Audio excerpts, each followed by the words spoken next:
On va continuer cette fois-ci avec le flanger, qui est un effet relativement proche du chorus qu'on a déjà vu.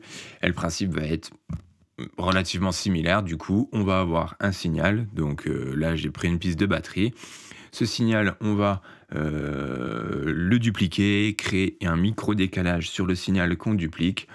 On va appliquer des modulations et le fait d'avoir ces deux signaux qui sont lus en même temps avec un micro-décalage, eh bien, ça va nous créer des effets de flanger. On a notre piste de batterie.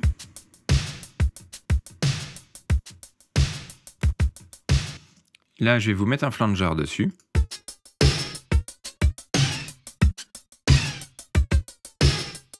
Donc voilà ce que c'est l'effet de flanger. Vous pouvez, pour ceux qui ne savent pas ce que c'est, vous pouvez entendre donc ce que ça fait. On va avoir, alors le principe du flanger, c'est qu'on a notre signal donc, qui va passer à l'intérieur, donc il va utiliser deux retards modulés dans le temps, d'accord? Donc c'est ce que j'expliquais, on va avoir notre signal d'origine plus nos deux retards qui sont modulés dans le temps, donc ils passent en parallèle pour créer des effets de flanger. Les retards du flanger vont pouvoir être réglés avec la commande delay time qui est ici. On va avoir ici la commande qui va nous permettre de régler la polarité, donc si on veut que ce soit positif ou négatif. Le feedback, lui, eh ben, ça va être la quantité de signal qu'on va réinjecter en entrée de notre effet audio. Ça va permettre d'avoir quelque chose de plus excessif, si je vous fais un exemple.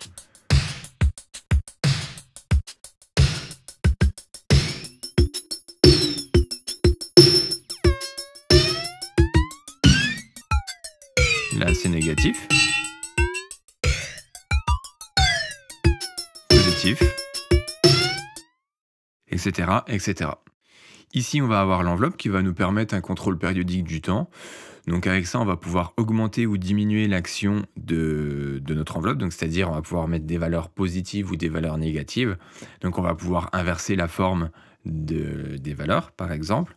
Et on va pouvoir contrôler cette valeur avec notre commande attaque et release qui vont définir un petit peu l'enveloppe, la forme de notre enveloppe. Donc là, par exemple, on a fait ce son-là. Si je mets une enveloppe à fond, on va y aller de manière très drastique.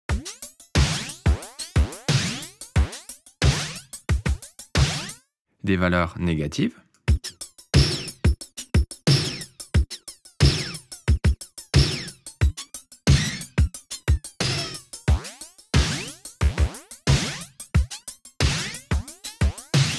Et voilà, là on dit, voilà, je veux que tu mettes par exemple 18 millisecondes pour arriver à cet apogée qui est 100% et je veux que tu mettes tant de millisecondes pour te fermer.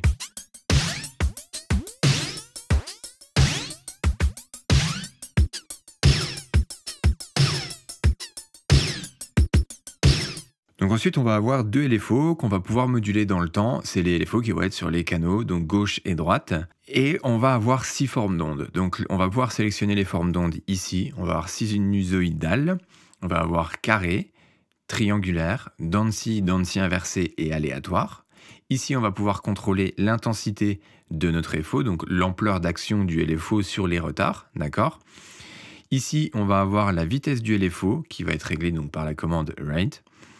Elle peut être donc soit réglée en Hertz et la vitesse va aussi pouvoir être réglée sur le tempo qui peut être défini ici. Donc là par exemple, on a un LFO qui est accordé au tempo de notre morceau et ici on a un LFO qui se calcule en fréquence, en Hertz. Donc en plus bas, ici, on va avoir la commande de phase. Donc la commande de phase, elle va contribuer au mouvement de la stéréo de notre son en faisant tourner les LFO à la même fréquence, mais en décalant leur forme d'onde les unes par rapport à l'autre. Si on est en mode rate, donc si on a une vitesse du LFO qui est contrôlée en fréquence, d'accord, et qui n'est pas synchronisée, on peut avoir ce commutateur qui va être spin. Donc en fait, spin, il va désunir les deux vitesses de LFO les unes par rapport à l'autre. Et chaque retard va être modulé à une fréquence différente, comme déterminé selon la valeur de spin en fait. Donc on va prendre nos LFO et ils vont être désaxés les uns par rapport aux autres. Ici, on va avoir un filtre passe-haut qui va nous permettre de couper les basses fréquences du signal retardé. Ici, on a notre commutateur dry wet qui va régler la balance entre le signal sec et traité. Donc ça, je pense que là, depuis le temps, c'est bon, c'est rodé.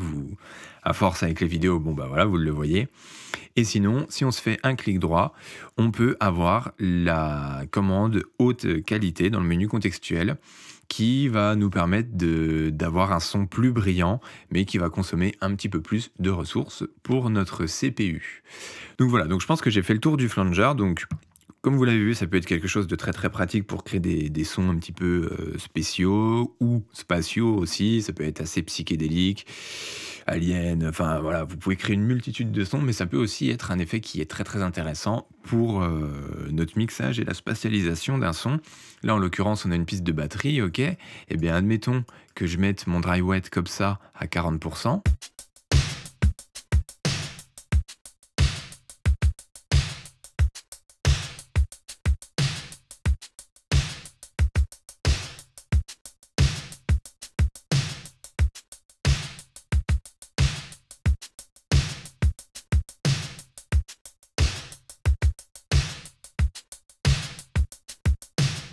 Voilà, vous entendez la différence, c'est très très subtil. Mais voilà, ça peut être une utilisation qu'on peut avoir en fait juste pour élargir un petit peu nos éléments.